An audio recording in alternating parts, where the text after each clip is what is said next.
Hello students, how are you today? Good afternoon, welcome back to the class. तो आज हम history से थोड़ी सी ब्रेक ले रहे हैं, right? So I start with agriculture 1। 3 to 4 parts में, 3 पार्ट्स में मैंने डिवाइड किया है एग्रीकल्चर को। तो फर्स्ट पार्ट में आज आपको करवाऊंगी, right? So first of all, welcome to just 9 and 10 and you guys already know कि इस चैनल पे क्लास 9 तो हम ऑलरेडी करवा चुके हैं, अब क्लास 10th पे फोकस हो रहा है, right? This is little about me. My name is Rupinder Kaur. मैंने मास्टर्स की है ज्योग्राफी में फ्रॉम JNU। काफ़ी एक्सपीरियंस है पढ़ाने का ऑनलाइन ऑफलाइन दोनों प्लेटफॉर्म्स पे। एंड अगर आपको मेरी अप्रोच का अभी तक पता नहीं है तो पता चल जाएगा, इन केस आप दोबारा आ रहे हैं तो आपको पता ही है। ठीक है। एंड यस, 17th नवंबर से मेरा प्लस कोर्स लॉन्च हो रहा है, that is geography for class 10th।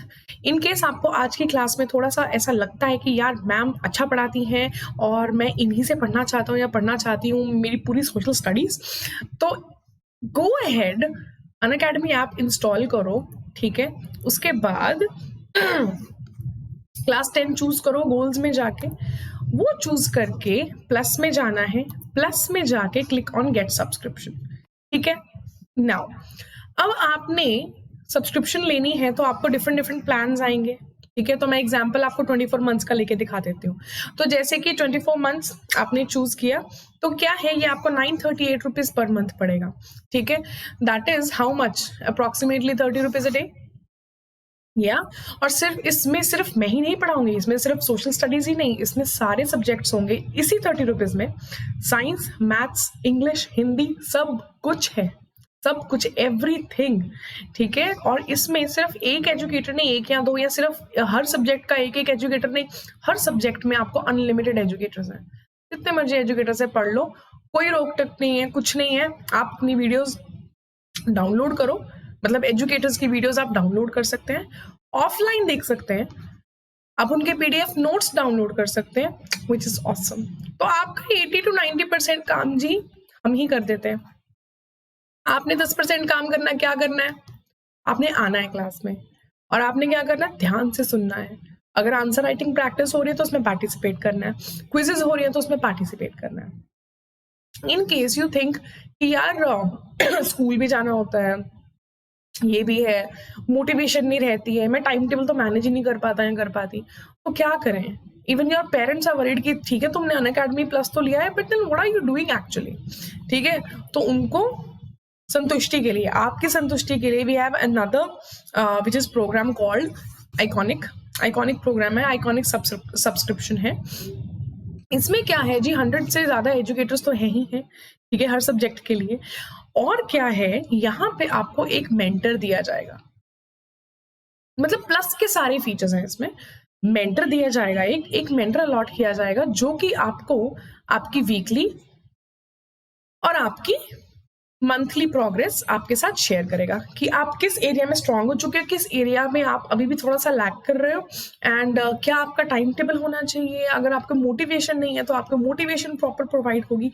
Everything is there. आपको जो एक गाइडेंस के लिए गुरु चाहिए होता है वो आपको जरूर मिल जाएगा। ठीक है, then the best thing about it is कि आपके पेरेंट्स कनेक्टेड रह सकते हैं। आपके पेरेंट्स उस मेंटर से डायरेक्टली कांटेक्ट में रह सकते हैं एंड पूछ सकते हैं कि हाँ जी बताइए हमारा बच्चा क्या कर रहा है, क्या प्रोग्रेस है, आपने ये पढ़ाया था, आपने ये बोला था, तो वो कैसा कर रहा है। तो इजंट दैट ऑसम? ठीक है, तो ये है। एंड एक ऑप्शन आपके पास है कि 10% डिस्काउंट का, विच इज रुपिंदर लाइव का कोड यूज करके। ठीक है, रुपिंदर लाइव कोड आप अप्लाई कर देंगे, आपको तभी तुरंत 10% ऑफ हो जाएगा। ठीक है, सो गो फॉर इट यार, ये है। और अगर वो आपको ज्यादा लग रहा है तो go for this one, go for plus Rupinder live.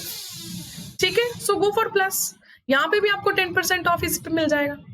ठीक है जी, ओके। एंड इन केस आपको नहीं पता चलता है कि क्लासेस कौन कौन सी कब होती है, स्पेशल क्लास कब होती है, प्लस कोर्सेज कब होते हैं, ये वाली क्लासेस कब होती है, तो जस्ट 9 and 10 ग्रुप जो है हमारे चैनल का वो आप ज्वाइन कर लो। डिस्क्रिप्शन में जाना तो आपको पता चल जाएगा कि कैसे आपने ज्वाइन करना है, लिंक है वहां पे। Another thing, इन केस आपको किसी भी चीज से रिलेटेड डाउट होता है, सब्सक्रिप्शन के रिलेटेड होता है, टेलीग्राम के रिलेटेड कोई भी आपको डाउट है, तो आप मुझसे इंटरेक्ट कर सकते हैं। आप कांटेक्ट में आ सकते हैं मेरे, जैसे कि आप डिस्क्रिप्शन में जाओ, उसमें है क्या है, इंटरैक्ट विद द एजुकेटर या कॉन्टैक्ट द एजुकेटर, ऐसा कुछ लिंक है, ठीक है। तो उस पर आप क्लिक करोगे, आपने सिर्फ फॉर्म भरना है, उसमें अपना नाम देना है, आपने बताना है कौन सा एग्जाम आपने देना है और आपने कौन से एजुकेटर से बात करनी है। तो वो आपके कॉन्टैक्ट जो मेरे पास आ जाएंगे and I talk to you, right. जो भी आपके डाउट्स होंगे वो आप लिख लेना, जो भी है नोट करके रख लेना, एंड जब भी कॉल आएगी तो आप मुझसे पूछ लेना, ठीक है जी। That's how we do it. Let's start with agriculture. Now, agriculture is the primary activity. Primary activity कौन सी एक्टिविटी होती है जो कि नेचुरल चीजों से रिलेटेड होती है, जैसे कि हमारा एग्रीकल्चर है, फॉरेस्ट्री है, ठीक है, और क्या है, एनिमल हस्बेंड्री है, mining. Mining also is a primary activity. Why? Because it is related to natural चीजें, जो कि कोल है ना, ऑयल से रिलेटेड है, कोई भी और मिनरल से रिलेटेड है, वो नेचुरली मिलते हैं हमें अर्थ से। Primary activities.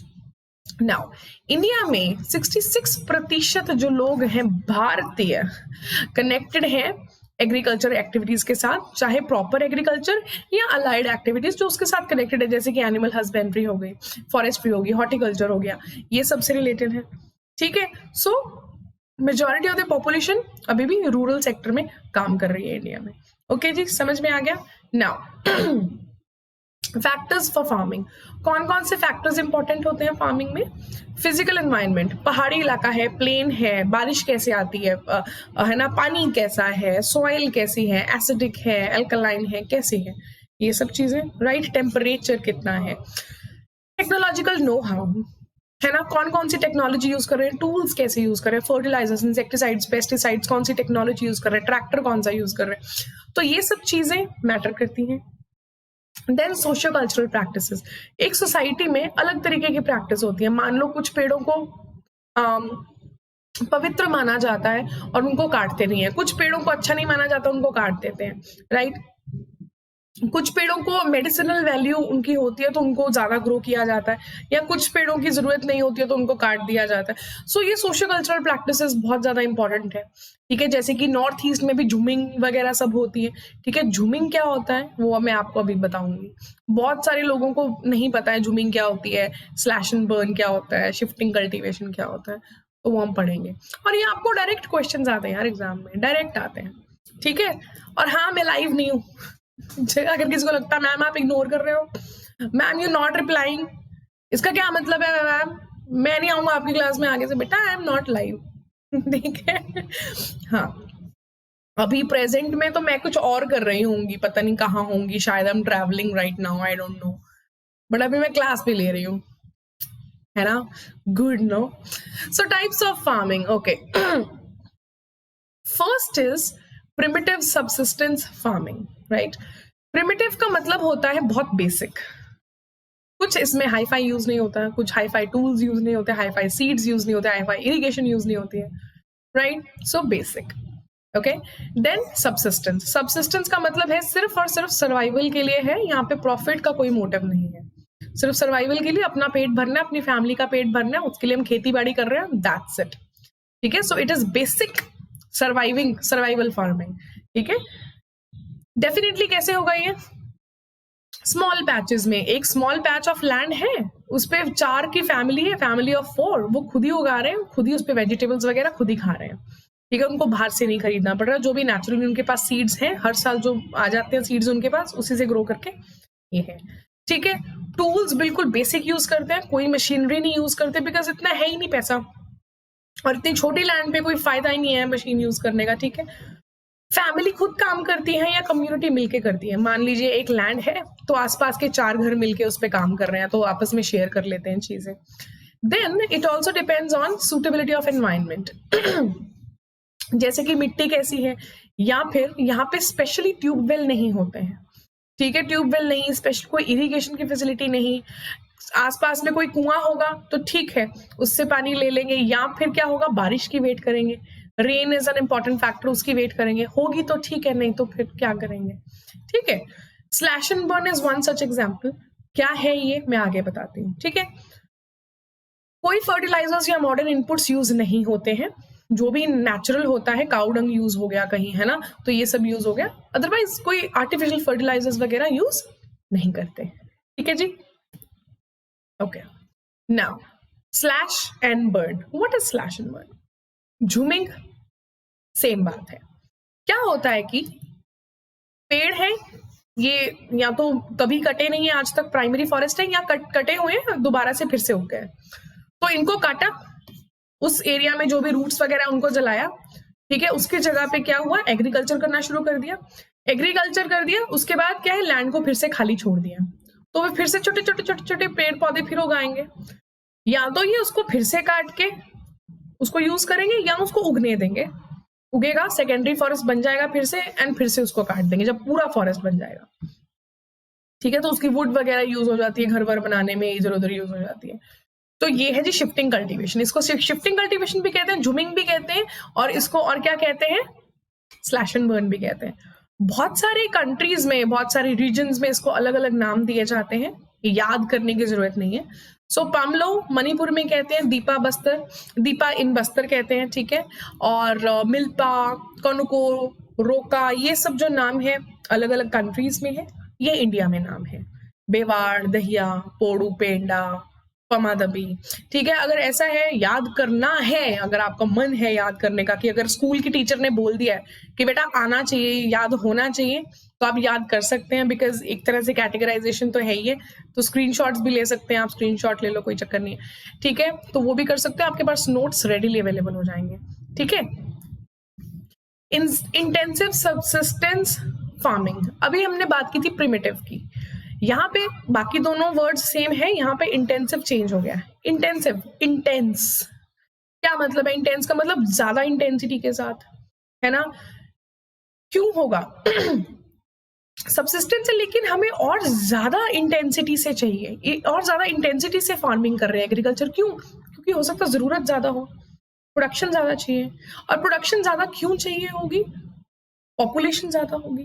ठीक है, क्यों प्रोडक्शन ज्यादा चाहिए? तो डिमांड जब ज्यादा हो जाएगी। डिमांड जब ज्यादा क्यों होगी? जब पॉपुलेशन हाई होगी। ठीक है, तो उसमें क्या है, ज्यादा लेबर भी चाहिए होती है, ज्यादा लेबर चाहिए, लेबर इंटेंसिव। लेबर कौन? जो लोग आके काम करते हैं उस पर। High doses of biochemical fertilisers, तुम्हें ज्यादा प्रोड्यूस चाहिए, मान लो विदाउट फर्टिलाइजर्स तुम्हें 10 kg हो रहा है, और विद फर्टिलाइजर्स तुम्हें 15 kg हो जाएगा, या 16-18 हो जाएगा, तो अगर आपको इसकी जरूरत है तो आप यूज करोगे फर्टिलाइजर्स जो बड़ी बड़ी कंपनीज बनाती हैं। ठीक है, इरिगेशन प्रॉपर होगी, you will not wait for rain to come, आप रिस्क नहीं लोगे बिकॉज ज्यादा डिमांड है। ठीक है, तो आप क्या है, इरिगेशन की फैसिलिटीज खुद प्रोवाइड करोगे। ठीक है, इंटेंसिव सबसिस्टेंस फार्मिंग, प्रिमिटिव हो गया, इंटेंसिव हो गया। Next, why is pressure on land increasing? हमने अभी देखा कि प्रेशर इंक्रीज कर रहा है, लैंड पे डिमांड बढ़ रही है। क्यों? सबसे पहले तो जी पॉपुलेशन इंक्रीज कर रही है। पॉपुलेशन इंक्रीज कर रही है तो लैंड होल्डिंग साइज डिक्रीज कर रहा है। क्या होता है लैंड होल्डिंग साइज मैम, और ये डिक्रीज क्यों कर रहा है मैम? बताती हूँ। ये है जी एक फार्मर है, ठीक है, इसके पास ये लैंड है, इसके 2 पुत्र हुए, तो उन पुत्रों ने ये लैंड इसके डेथ के बाद अपने आप में डिवाइड कर ली। उसके बाद इसके 2 पुत्र हुए, उन्होंने अपनी लैंड ऐसे डिवाइड कर ली, इसके 2 पुत्र हुए, उसकी लैंड डिवाइड हो गई, फिर पुत्र आगे हुए, पुत्र और पुत्र, पुत्रियां, चले पुत्रियां भी हो गई, चलो ठीक है। ठीक है, तो मान लीजिए इस लैंड पे पहले 4 की फैमिली, मींस ये, इसकी वाइफ और इसके 2 बेटे सर्वाइव कर रहे थे इस बड़ी लैंड पे। ठीक है, कर रहे थे, और ऊपर से बेच भी रहे थे, एक्स्ट्रा जो बचता था वो बेचते थे, उससे प्रॉफिट आता था।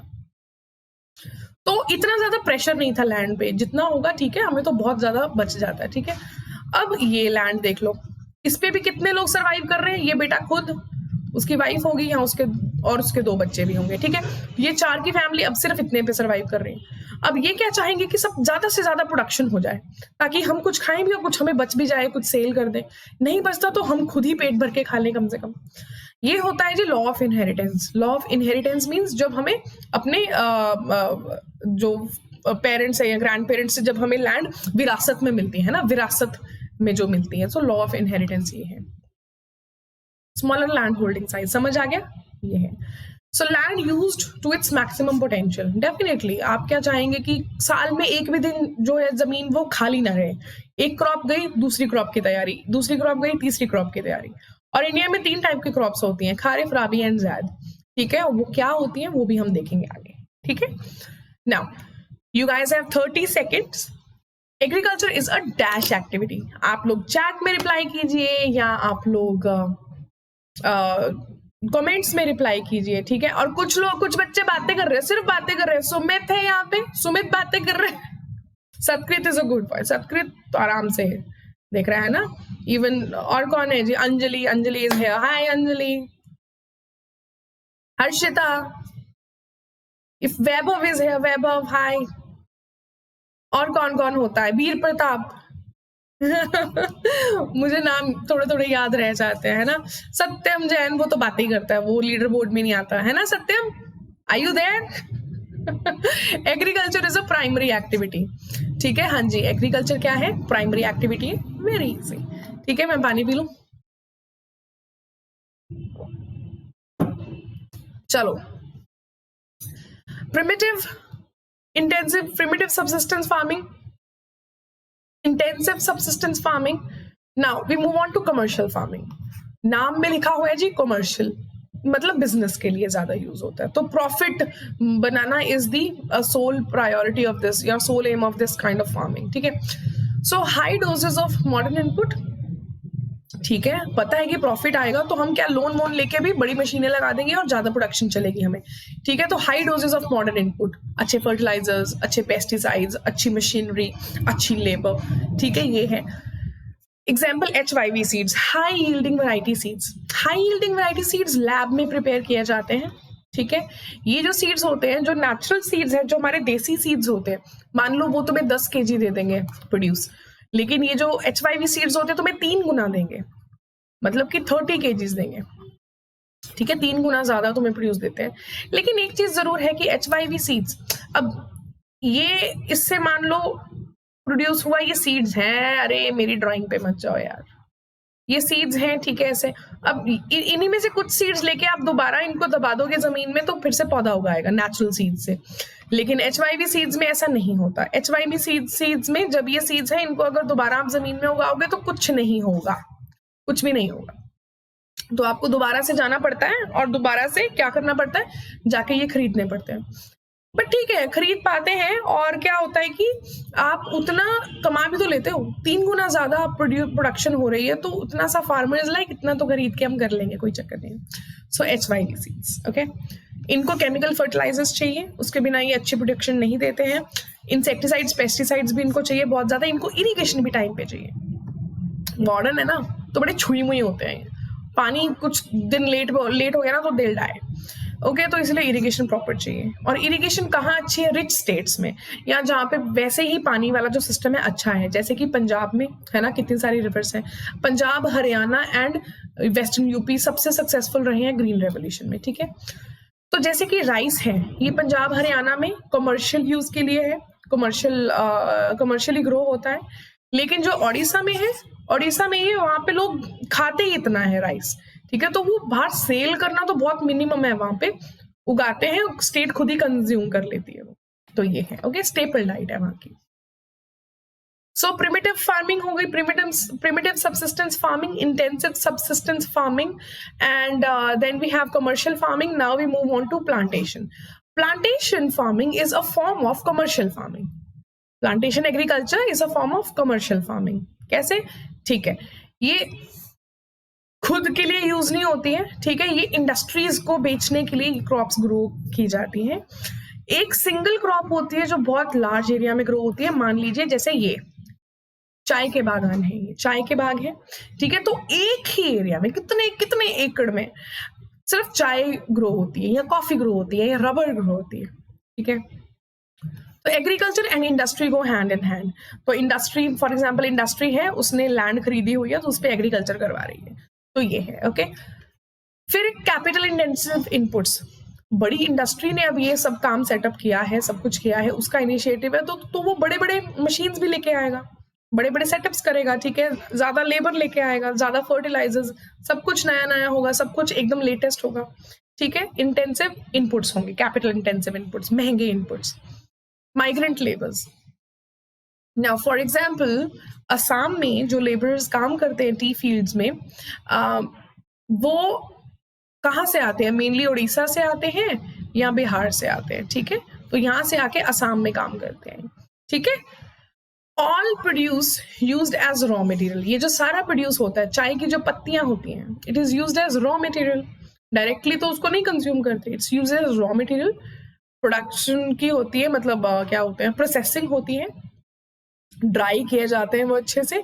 ड्राई करने के बाद वो छोटे छोटे गोल गोल जैसे जो आपको पत्ती एक्चुअली आपको वो डिब्बे में मिलती है ब्लैक कलर की, वो लीव्स होते हैं एक्चुअली, ड्राई होके वो गोल हो जाते हैं ऐसे, ठीक है, वो है। Example rubber plantation, coffee plantation, tea plantation. ये रबर, कॉफी, टी, इनके बारे में हम डिटेल में बात करेंगे नेक्स्ट क्लास में, लेकिन अभी मैं सिर्फ आपको कैटेगराइजेशन बता रही हूँ, टाइप्स ऑफ प्लांटेशन बता रही हूँ, तो आपका ये बेस बन जाएगा, ठीक है। और हाँ, इसकी मेंटी क्विज ना मैं बाद में लूंगी, ठीक है, so don't you worry about that. Now this is the red zone for students. जैसे ही वो राबी, खारिफ, जैद और ये क्वेश्चंस देखते हैं ना, they are like no I don't remember this. उनको कभी भी पूछ लो, लाइक आपने जितनी बार मर्जी रिवाइज किया हो, कभी मर्जी पूछ लो कि खारिफ, जैद, राबी क्या होता है, they will be like I don't remember. या सो इस क्लास के बाद आई प्रॉमिस आप कभी नहीं बोलेंगे, अगर आप सुन रहे हैं तो, ठीक है। हेलो, सुन रहे हो ना? ओके, सो सोना नहीं है, get up, wake up, that's what my mother used to do. उठो, सोना नहीं है। आई नो मैं पागल लगती हूँ कभी कभी, बट कम से कम तुम्हारी अटेंशन तो आ गई ना, अभी आ गई ना, ठीक है। सो जून जुलाई में क्या होता है जी, मॉनसून आते हैं इंडिया में, अग्री राइट, मॉनसून्स। और आपने राइस फील्ड्स भी देखे होंगे, राइस फील्ड्स में क्या होता है, पानी होता है ढेर सारा, और उसमें ऐसे ऐसे ऐसे ऐसे ऐसे ऐसे सैपलिंग ग्रीन कलर के लगाए होते हैं, या ऐसे लाइन में पूरा। तो ये इतने सारे पानी में लेबरर्स बहुत दिनों तक काम करते रहते हैं, बड़ी बड़ी फील्ड्स होती हैं, तो लेबरर्स बहुत दिनों तक लगे ही रहते हैं सैपलिंग्स को लगाने में। उससे क्या होता है, जो उनके पैर होते हैं ना, थोड़े थोड़े उनकी जो स्किन होती है वो खराब हो जाती है, इतना सारा मॉइस्चर में सुबह से लेकर शाम तक रहना, राइट, तो वो इतने सारे मॉइस्चर से थोड़ा थोड़ा उनकी स्किन खराब हो जाती है, ठीक है। तो खफ और खराब, खफ और खरिफ याद रखना। कैसे खराब होते हैं, पानी से। पानी कहाँ से आता है, मॉनसून। मॉनसून कब होता है, जून जुलाई, ठीक है, समर्स। सो ये हो गया। और उनको हार्वेस्ट कब कर लिया जाता है, मतलब पकते कब है राइस, सितंबर अक्टूबर में पक जाते हैं, हार्वेस्ट कर लिया जाता है। हार्वेस्ट मीन्स काट लिया जाता है, ठीक है। सो राइस, मेज, कॉटन, शुगर केन, पल्सेस, बाजरा, जवार, ये होते हैं जी हमारे खारिफ क्रॉप्स, ठीक है। नाउ कभी नहीं भूलोगे, ठीक है। Now we move on to rabi crops. Rabi crops, now rabi crops जो होते हैं, ये तो हो गई समर्स वाली, राबी हो गई विंटर्स वाली, ठीक है। राबी में हम सर्दियों में हाथ रब करते हैं ना, हाथ रब करो, गरम रब करने हैं कब, सर्दियों में करोगे, विंटर्स में, ठीक है। तो W for winters and W for wheat, right? So wheat, okay? Wheat यहाँ होता है, इसलिए भूलना नहीं है। बाकी बार्ले, पीस, ग्राम, मस्टर्ड ये तो है, लेकिन मेन आपने क्या याद रखना, वीट, राइस, ये याद रखना आपने। इवन शुगर केन आप यहाँ पे खा रहे, शुगर केन में कितना जूस होता है, वो इतना सारा जूस कैसे होता है, क्योंकि उसको पानी चाहिए होता है ग्रो करने के, पानी मॉनसून में होता है इतना सारा, ठीक है। तो शुगर केन वही होगा, ओके। और कॉटन को उगने टाइम पे पानी चाहिए, लेकिन जब वो पकती है तब उसको कोई पानी नहीं चाहिए, तो सितंबर अक्टूबर में कोई बारिश नहीं होती है, ठीक है। तो वो पक जाती है अच्छे से, और पकने के टाइम पे अगर पानी पड़ जाए तो उसको कीड़ा लग जाता है, व्हाइट कलर के कीड़े होते हैं, वो लग जाते हैं, खराब हो जाती है कॉटन। सो उस टाइम पे ड्राई चाहिए, तो ये है, पहले पहले पानी चाहिए उसको, बाद में नहीं चाहिए, ठीक है। सो वीट को विंटर्स में रेनफॉल चाहिए, ये होता है। अक्टूबर और दिसंबर में ये ग्रो होते हैं, और अप्रैल, बैसाखी अप्रैल, 13 अप्रैल होती है ना, जलियांवाला बाग इंसिडेंट याद है, 13 अप्रैल 1919, या सो 13 अप्रैल को बैसाखी होती है, गर्मियां ही होती हैं, एंड तब ये हार्वेस्ट करते हैं इसको, ओके। सो राबी है। नाउ दूसरा क्या है, बारिश क्यों होती है विंटर्स में, वो हम आगे देखेंगे, ओके। इन दोनों के बीच में कुछ टाइम खाली है, कुछ जगह खाली है, ठीक है। जैसे कि अप्रैल में काट दिया गया इसको, मार्च अप्रैल में हार्वेस्टिंग स्टार्ट हो जाती है, तो मान लीजिए मार्च में काट दिया, तो मार्च से लेकर मार्च, अप्रैल, मई, जून, ये 4 महीने क्या जमीन खाली नहीं रहने देते हैं, क्यों, वहां पे वेजिटेबल्स होते हैं, वाटरमेलन होते हैं, मस्क मेलन होते हैं, इनको बोलते हैं जैद, ठीक है। सो खारिफ गर्मियों में, मानसून में जून जुलाई वाले टाइम पे, राबी विंटर्स में अक्टूबर दिसंबर वाले एरिया में, रीजन में, टाइम में, जैद उनके बीच वाले में, मार्च से लेकर जून तक, ठीक है। Watermelon, muskmelon, cucumber, vegetables, fodder, do not forget it. Okay जी, या सो राबी रिवाइज कर लेते हैं एक बार। पंजाब, हरियाणा, हिमाचल प्रदेश, यहाँ पे ये ज्यादा होता है। विंटर में रेनफॉल चाहिए होती है, ठीक है। और ग्रीन रेवोल्यूशन में व्हीट बहुत ज्यादा ग्रो किया गया। ओके, अब ये रेनफॉल क्यों होती है? ये इंडिया है, ऐसा ही है ना थोड़ा बहुत, ये मेडिटेरेनियन सी है, ठीक है। यहाँ पे क्या होता है विंटर्स में, यहाँ पे ना टेम्परेट साइक्लोन्स चल रहे होते हैं, बड़ी रेनफॉल आ रही होती है यहाँ पे। तो ऊपर काफी हाइट पे एक स्ट्रीम चलती है, हवा चलती है, हवा की एक ऐसे लहर चलती है, उसको बोलते हैं जेट स्ट्रीम, ठीक है। बहुत स्पीड से चलती है, 400, 500, 600 किलोमीटर पर आवर पे चलती है, बहुत स्पीड से चलती है, ठीक है। तो इतनी स्पीड से चलती है, ये जो साइक्लोन्स है इनको ये इंडिया तक खींच लाती है यहाँ तक। तो इंडिया में नॉर्थ वेस्ट रीजन में ये बारिश कर देती है विंटर्स में। सर्दियों में बारिश होती है, और जब सर्दियों में बारिश होती है, ओ गॉड, इतनी ठंड हो जाती है। नॉर्थ वेस्ट में तो बहुत ज्यादा हो जाती है, मैं वहीं रहती हूँ पंजाब में, बहुत ठंड हो जाती है। एंड कुछ मर्जी कर लो तुम, हीटर के बिना तुम नहीं रह सकते हो, ठीक है, बहुत ठंड हो जाती है। सो या ये है। Jhuming is practised in, now this tell me this one, मैंने आपको कुछ स्लाइड्स पहले करवाया है। झूमिंग कहाँ प्रैक्टिस होता है?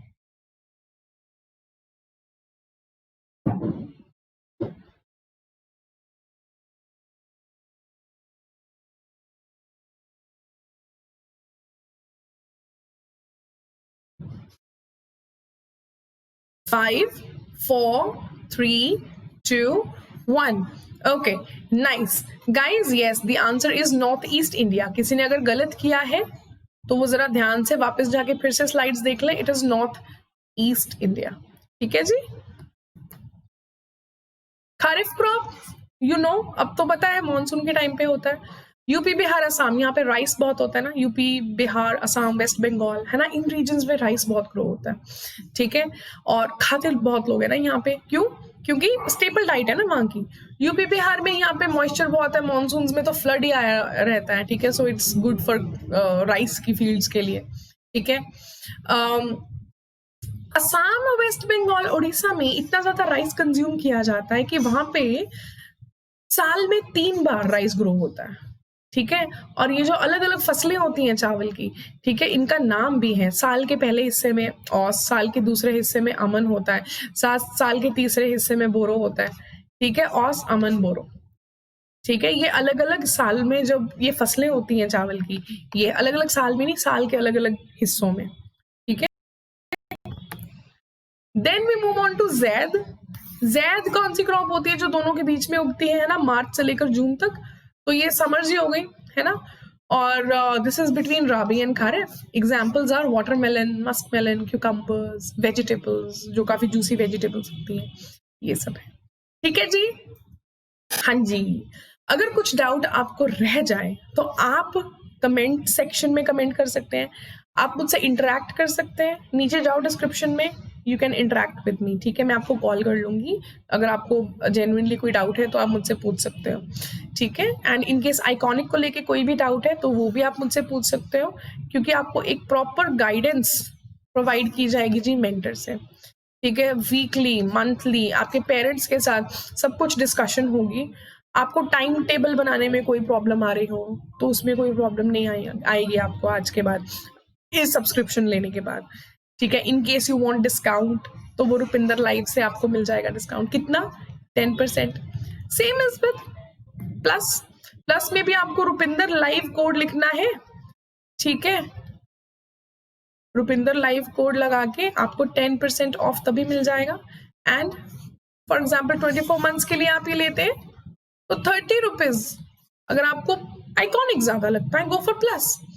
सिर्फ 30 रुपीज में आपको अनलिमिटेड एक्सेस है, मतलब इतने सारे एजुकेटर्स हैं, जिन मर्जी से पढ़ लो आप, अनलिमिटेड एक्सेस है। वीडियो डाउनलोड कर सकते हो आप, और क्या कर सकते हो, पीडीएफ्स, नोट्स डाउनलोड कर सकते हो, डाउट सेशंस कर सकते हो, आंसर राइटिंग प्रैक्टिस कर सकते हो, प्रीवियस ईयर क्वेश्चंस कर सकते हो, क्विजेस कर सकते हो, एंड अपनी रैंकिंग देख सकते हो ऑल इंडिया लेवल पे आप कहाँ स्टैंड करते हो। ठीक है। तो यार do not forget, this is the code Rupinder live. Discount लेना मत भूलना, ठीक है। ले लो सब्सक्रिप्शन, लेकिन डिस्काउंट भी मत भूलना, ठीक है। सो EMI अवेलेबल है आपके पास, अवेलेबल है आपके पास, डेबिट क्रेडिट है, UPI, wallet, net banking, everything, ठीक है जी। इसलिए भूलने का नहीं। And in case you are new to this channel, go head and subscribe. अगर तो लाल बटन है तो आपने सब्सक्राइब नहीं किया, अगर ग्रे है तो you are my homies, what's up. ठीक है, चलो, डोंट फॉरगेट इट। ओके, चलो चलते हैं। इन केस कुछ डाउट हुआ तो मुझे कमेंट सेक्शन में आप डाउट पूछ लीजिएगा, या चैट पढ़नी बहुत मुश्किल होगी बिकॉज इतनी सारी होगी कमेंट सेक्शन में, ठीक है जी। चलो guys, I will take your leave, bye bye.